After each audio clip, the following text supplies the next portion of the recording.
$5,040. That is the exact total on the receipt I was staring at when my cousin told the whole retirement party in front of my uncle that she never asked me to pay for a single bite of that steak dinner. There were 14 days left until my bank's fraud dispute window closed for good, and not one person at that table knew I was the only one who could still prove what actually happened. If you have ever paid for a memory someone else got to rewrite for free, you already know exactly how that kind of silence sits in your chest. Let me back up, because none of that makes sense yet. My name is Vanessa Ortiz. I am 36 years old and I investigate cart disputes for a regional bank, which means I spend my days deciding whether a stranger's version of a transaction is the true one or the convenient one. I am good at it. I was raised to be good at it, actually, though nobody in my family would ever call it that. They called it being the reasonable one, which in my family has always meant the one who pays first and argues later, if she argues at all. Here is the part that is hard to admit. For most of my life, I was what my therapist calls a vending machine. You put a problem in, a birthday, a broken transmission, a rent shortfall, and out comes a check with my signature on it. No itemization required, no thank you that ever quite matched the total. My therapist, Dr. Renee Aldos, has a name for the flip side of that machine too. She calls it the shrinker, the small, obedient version of myself that shows up the second I'm back in a room with my family in it, apologizing for the size of my own chair before anyone has asked me to move it. I used to think a receipt and a relationship were two different kinds of paper. They are not. A receipt just admits what happened faster. I keep a rubber-banded stack of old receipts in the top drawer of my desk at home, not for tax purposes, just habit. The same habit that makes me screenshot every promise anyone in my family has ever made me over text.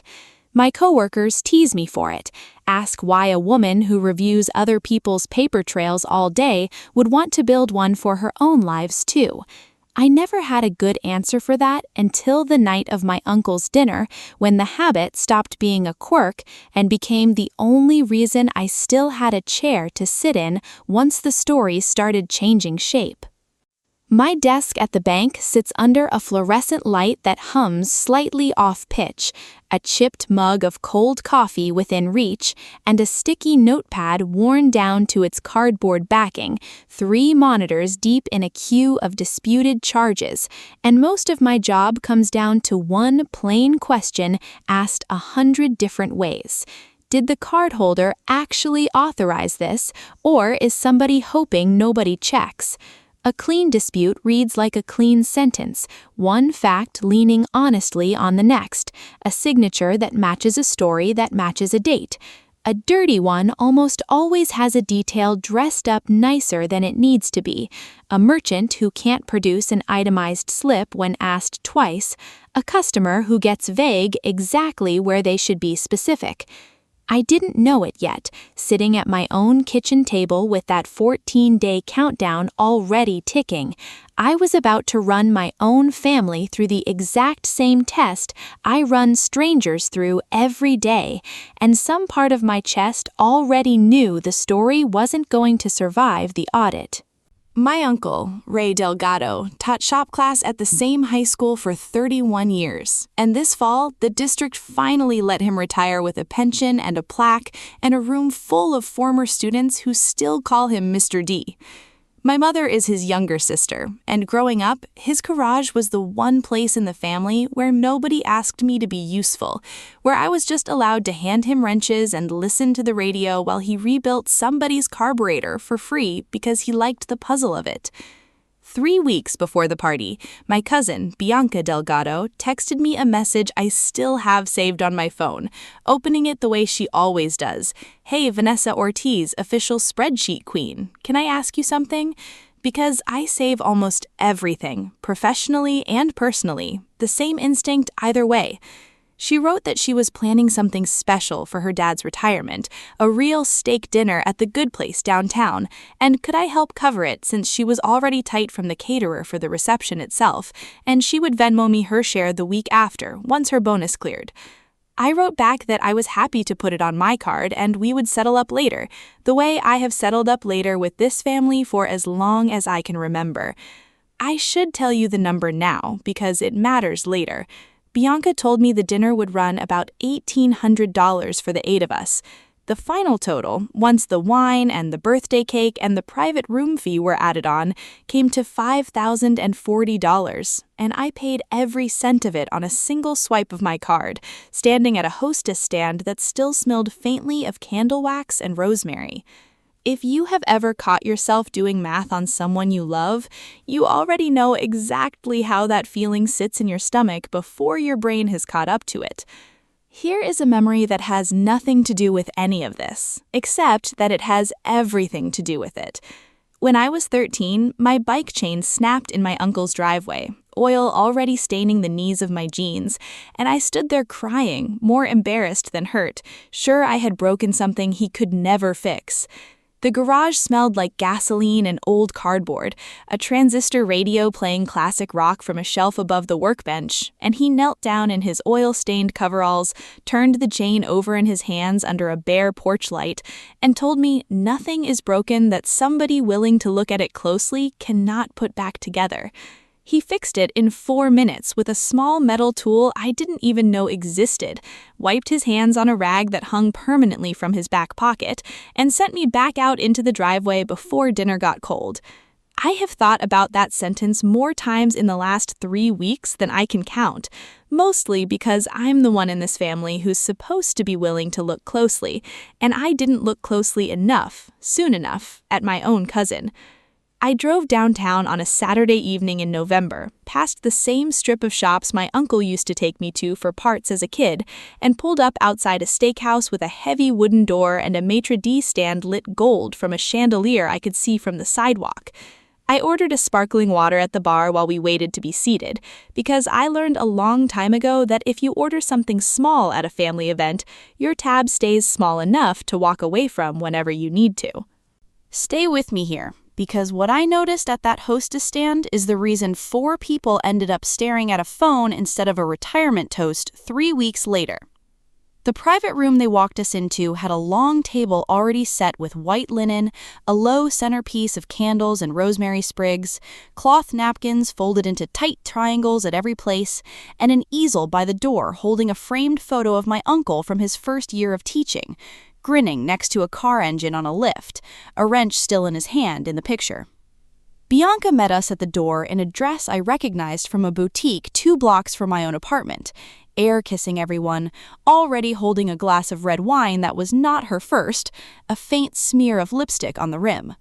Her husband, Gary Ferris, stood near the bar cart practicing a toast off his phone, thumb scrolling nervously. Her brother, Marcus Delgado, was arguing cheerfully with the sommelier about a bottle none of us needed, the cork already sitting loose on a folded napkin between them.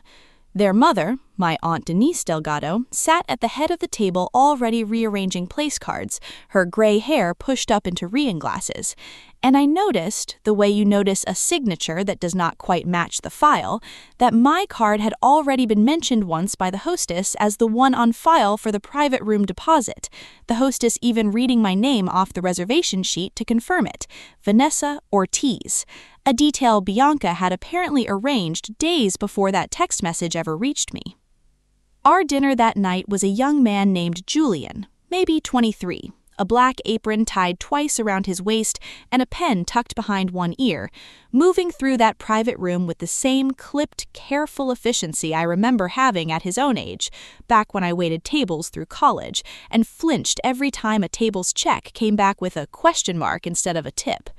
He refilled water glasses without being asked, cleared bread plates the second a fork touched them empty, and kept his eyes low in the specific way service workers learn to keep their eyes low around families that are performing for each other more than they are talking to each other. When he set my water down, condensation already beating on the glass, he said quietly, under the noise of the toasts starting up, that the private room deposit alone had been $800, charged that afternoon, well before we ever sat down. I have run enough disputes to know that a deposit charged hours before a party even starts is not an oversight. It is a decision somebody already made without telling the person paying for it, filed away quietly, the same way a bad loan gets filed away quietly right until someone finally asks to see the paperwork. Dinner ran long and warm, actual warm. My uncle laughing harder than I had seen him laugh in years, a slab of medium-rare steak barely touched in front of him as he told stories about students who are grown adults with kids of their own now, one of them apparently a mechanic himself these days because of a shop class assignment 30 years back. Candlelight caught the rim of everyone's wine glasses, and for most of that meal I let myself just be his niece instead of a woman quietly tallying numbers under the tablecloth.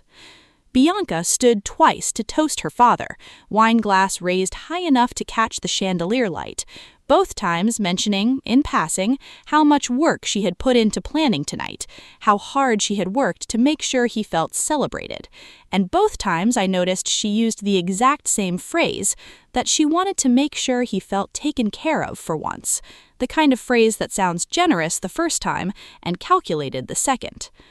That was around 20% of the way into this story, and I promise you the reason I'm telling you about a repeated toast line is that it is the smallest, quietest version of everything that happened after it. Dessert had not even reached the table, the empty dinner plates barely cleared, and a stack of small dessert menus still sitting unopened at each place, when my uncle, glowing and a little emotional from the wine, raised his own glass and said he wanted to thank whoever had covered this whole beautiful dinner, because Bianca had told him earlier that week that the two of them had split the cost evenly between them. Bianca laughed, waved a hand, and said, loud enough for the whole table and the swinging kitchen door behind it, that she never asked me to pay for a single bite of that steak dinner, that I must have just felt like being generous, the way I always do, and wasn't that sweet of me? I sat there with my card still warm in my wallet from swiping it 40 minutes earlier, and said nothing, because the receipt in my email inbox was worth more right then than any sentence I could have said out loud. If you have ever watched someone rewrite a memory you were standing right inside of, you already know there is no dramatic music for that moment. There is just a warm room, a full table, and a silence that belongs only to you. Julian passed behind me a moment later with a tray of empty bread plates and murmured, almost to himself, that he had printed 2 copies of the itemized check earlier that night, one for the table and one for the file, because the manager always kept a signed copy on parties over a certain amount. I asked him, as quietly as I could, whether that signed copy would still exist by morning. He said it would, because the restaurant's point-of-sale system archived every signed authorization slip for at least 90 days, longer than my own bank's dispute window would ever need. I want you to stay with me a little longer, because the next thing I did is the reason this whole story ends the way it does, instead of the way Bianca expected it to. That night, back in my own kitchen, sitting at the same table where the rubber-banded stack of receipts lives in the drawer beneath it, I pulled the text thread Bianca had sent me 3 weeks earlier, screenshotted it, and forwarded it, along with the $5,040 receipt, to a friend from my own office, a chargeback analyst named Doug Fenwick, who has spent 9 years reading exactly this kind of paperwork for a living. I read him the thread line by line, the ask, the promise to Venmo her share, the total, and I could hear him go quiet on the other end of the line, the sound of a man recalculating a case in real time, instead of reciting a script he already knew by heart. He told me to read him the timestamp on the text message again, twice, confirming for his own notes that the account holder listed was Vanessa Ortiz, and then asked whether the restaurant used a point-of-sale system he would recognize, the kind that keeps signed authorization slips on file rather than just a card number and a total. I told him what Julian had said about the 90-day archive, and he exhaled slowly on the other end of the line, the sound of a man recalculating a case in real time instead of reciting a script he already knew by heart. He told me what I already suspected, but needed someone outside my own bloodline to say out loud, that a written request, followed by a denial in front of witnesses, paired with a merchant authorization slip that matches the cardholder's story exactly, is about as clean a dispute file as he had ever seen walk into his queue. He also told me something I had not thought of, that the real risk was not proving what happened, it was letting the 14-day window close while I was still deciding whether family was worth the paperwork.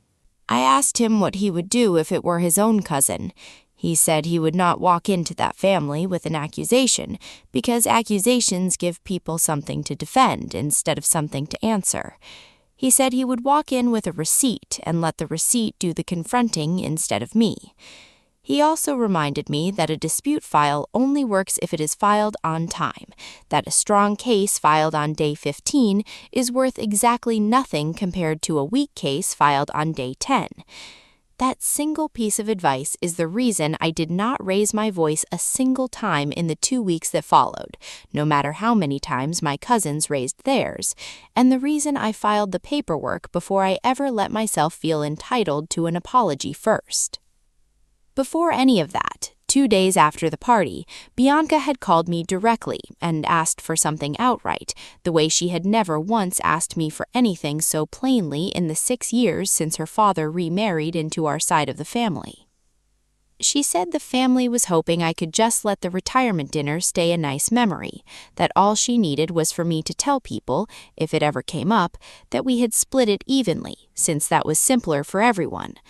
I told her I would need to think about what I was comfortable saying, and asked her, carefully, whether she remembered the exact wording of the message she had sent me 3 weeks earlier. She went quiet for a beat too long, then changed the subject to the cake instead, and I understood, the way you understand a number that refuses to reconcile, that she already knew exactly what that message said. 10 days before the deadline, Bianca called me again, breezier this time, saying I had heard I was, quote, telling people some version of what happened at dinner, and that she hoped I was not going to make things weird right after her dad's big night, since some things were just family generosity and did not need a paper trail attached to them. 8 days out, her brother Marcus texted me almost the same sentiment in almost the same words, a message that took him 3 tries to phrase judging by the timestamps on his edits, that I always needed credit for everything I did for this family, and turning a nice gesture into a whole thing was exactly the kind of behavior that made people not want to invite me to things. 5 days out, my Aunt Denise cornered me in the produce aisle of our shared neighborhood grocery store, of all places, a bag of oranges still in her cart and a coupon flyer folded under her arm, and told me, in a voice pitched just low enough to sound sympathetic, that Bianca gets stressed around money, and it would be a real shame if I made an 81-year-old uncle's retirement party into something ugly over a dinner bill. A cashier a few feet away kept scanning someone else's groceries the whole time, close enough to hear every word, which is probably the only reason Denise kept her voice as gentle as she did. 2 days out, Gary, Bianca's husband, finally said it to my face at a gas station where we happened to run into each other, his hand still on the pump, the smell of gasoline thick in the cold air between us, deliberately using my full name because he wanted the sentence to land harder, that Vanessa Ortiz had worked harder at being right than her wife had worked at planning that whole night, and that swooping in now with a bank complaint, as he called it, was rich coming from someone who had barely helped with anything else all year. I watched the numbers climb on the pump display behind him while he talked, and thought, not for the first time, that some people narrate their own overdraft as generosity until the bank disagrees with them. I did not raise my voice with any of them. I ordered myself a coffee that Sunday morning, the same chipped mug from my desk drawer habit sitting nearby on the counter, and let the coffee go cold in my hands while I filed the dispute online instead, because I had already learned, from reading strangers' excuses for a living, that the loudest voice defending a charge is rarely the one who can actually explain it.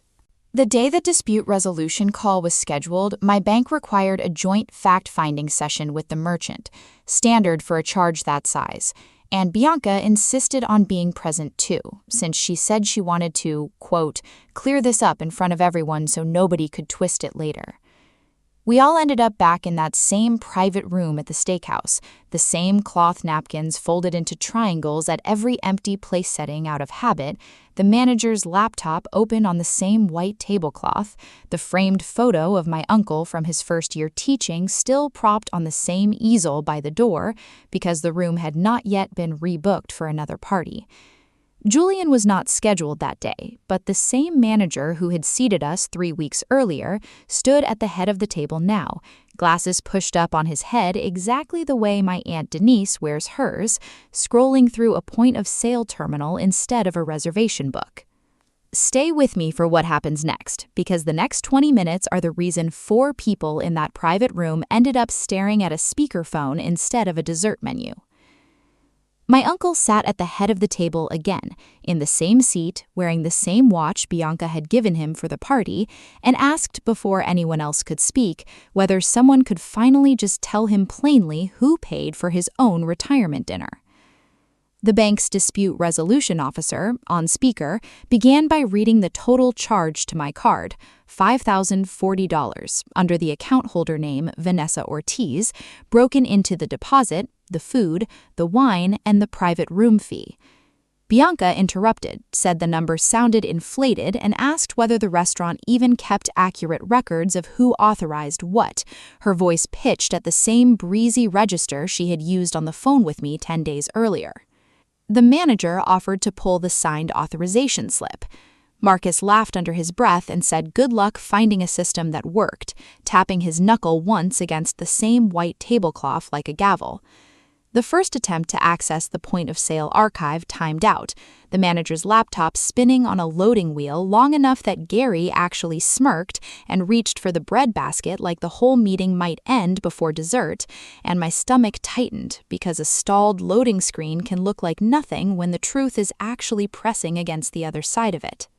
The second attempt pulled the wrong date entirely, a birthday party 3 tables over from 3 weeks prior, complete with a stranger's name and a balloon delivery charge that made no sense in this context at all, and for one terrible second I watched Bianca's shoulders relax, like the whole file might simply expire before it ever had to answer for itself.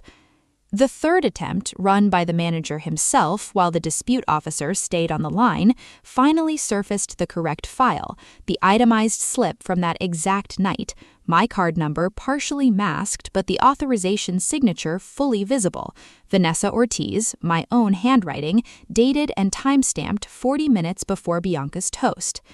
The dispute officer then placed a second call, live on speaker for the whole table to hear, to the restaurant's own corporate billing department, a different number entirely from the one the manager had just used, to independently confirm the deposit had been charged that afternoon at Bianca's request, using her name as the point of contact on the reservation itself. The corporate representative, in a flat professional voice that carried across that whole private room, confirmed that the deposit request had come from a phone call placed by Bianca Delgado 3 days before the party, a detail that had never once been mentioned to my uncle. That was the moment the room actually broke. My uncle did not raise his voice. He looked at Bianca first, and then at the framed photo of himself on the easel, the same photo from his first year teaching, wrench still in hand, and asked her, in a voice steadier than I had heard from him all fall, whether she had known the whole time that I paid for every part of that night. Bianca started to say something about how it was always meant to be temporary, and Gary, standing behind her chair, his own phone finally dark and forgotten in his pocket, said the sentence that broke something loose in that room, quiet and exact. The same sentence Bianca had said laughing at that same table 3 weeks earlier, except now it was her own husband saying it back to her, word for word. "You told me you never asked her to pay for anything." The silence after that sentence had more weight in it than the entire itemized bill. Marcus stood up first and left the private room without a word, his chair scraping against the same hardwood floor his sommelier argument had happened over weeks before, the untouched breadbasket at his old seat the only thing that stayed still. Bianca stayed seated, staring at the tablecloth, both hands flat against it, as if she could hold the whole surface down, and said, very quietly, that she had told herself it was only a loan, the same phrase she had used the night of the dinner when she first texted me, except this time nobody in the room believed her, including, I think, herself. The manager quietly closed his laptop and told the table without being asked that the file was now fully documented on the restaurant's end and would be forwarded to the bank in writing by the end of the day, then stepped out of the private room with the brisk, practiced calm of someone who has learned exactly how fast to leave a family like that one alone. I want to tell you the smallest part of that afternoon, because it is the part that actually broke something loose in my own chest. Julian happened to be working a lunch shift that same day, passing near the private room with a tray of water glasses, the same black apron tied twice around his waist, and the exact opposite of the careful, lowered eyes he had kept all through that first dinner. A person who spends his whole shift staying invisible in rooms like that one notices, more than anyone, the precise moment the truth finally outweighs the performance.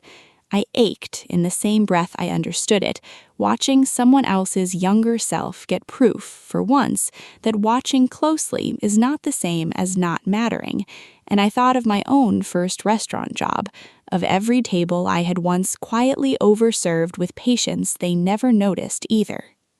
My Aunt Denise left without saying goodbye to anyone, her reading glasses still pushed up into her hair exactly the way they had been the night of the party, her oranges from the grocery store days earlier turning, in hindsight, to the smallest, saddest detail of the whole afternoon.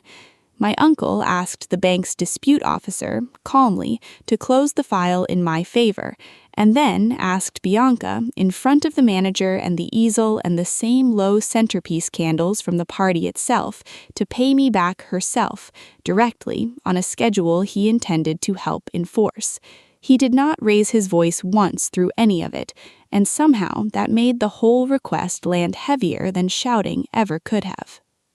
I left that private room the same way I had arrived at the party 3 weeks earlier, sparkling water glass still mostly full, except this time nobody watched me go, because every single person left standing in that room was too busy recalculating their own numbers to notice the door closing behind me. 6 weeks later, Marcus called me, unprompted, sounding younger than I had ever heard him sound, and apologized, genuinely, in a way that surprised me, saying he had let his sister's version of events stand because he did not want to be the one who made a retirement party into a fight. He told me he had gone back and reread our old group chat alone in his car afterward, dome light on, engine off, scrolling past the same message thread Doug had once had me read aloud over the phone, and finally understood what everyone else in that private room had already figured out weeks earlier. He said he kept coming back to one detail in particular,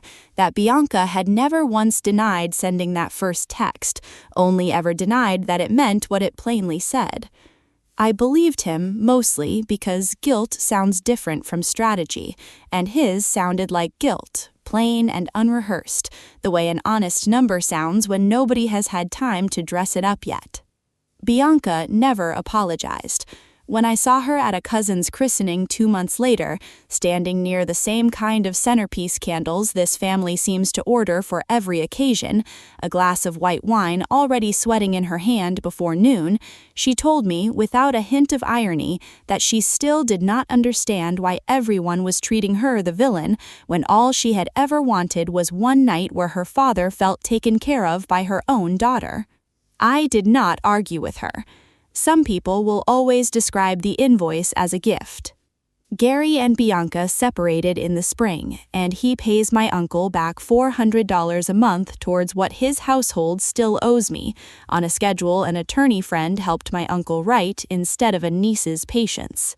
The first payment came as a paper check, mailed, made out plainly to Vanessa Ortiz, not a Venmo transfer, which my uncle mentioned to me with a small, tired laugh, as if even Gary understood that this particular debt needed a signature this time, not just a promise.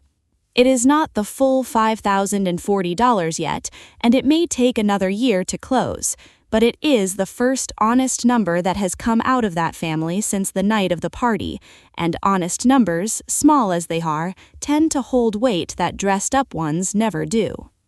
What I've learned since then is that Bianca's habit of asking me quietly and denying loudly had started years before that dinner, small requests handed to me one at a time long before that text message ever reached my phone, which meant the ending I witnessed in that private room had already been written in motion long before I ever swiped my card. I keep coming back to how ordinary it all looked while it was happening, how a request wrapped in a smiley face emoji can carry the exact same weight as a signature, right up until somebody finally asks to see it in writing.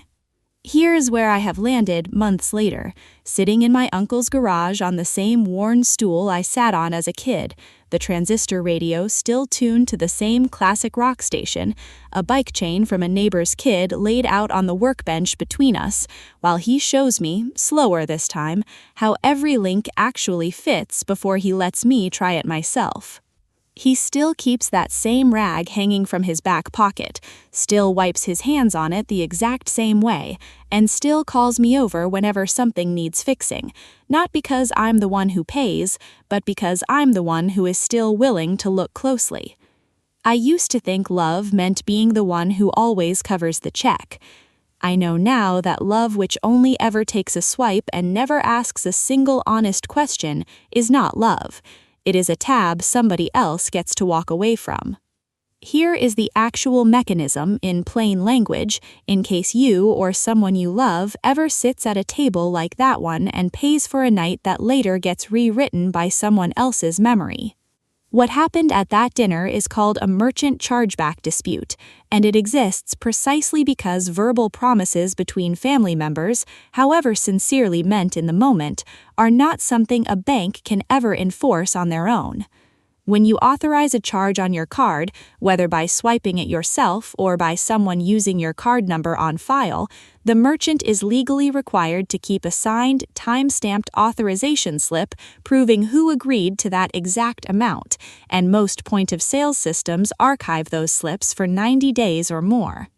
If a dispute happens within your bank's filing window, usually 60 days from the statement date, you have the right to request that documentation directly, and you have the right to ask your bank to independently verify the merchant's records, rather than relying on anyone's memory of the evening, including your own. A promise to pay you back is not a contract. A signed authorization slip is. Keep your own copy whenever you can, even for family, not because you expect the worst, but because a paper trail costs you nothing when things go well and saves you everything when they do not. Tell me in the comments if anything like this has ever happened at your own family's table, and subscribe if you've ever been the one who quietly kept the receipt everyone else assumed would never matter.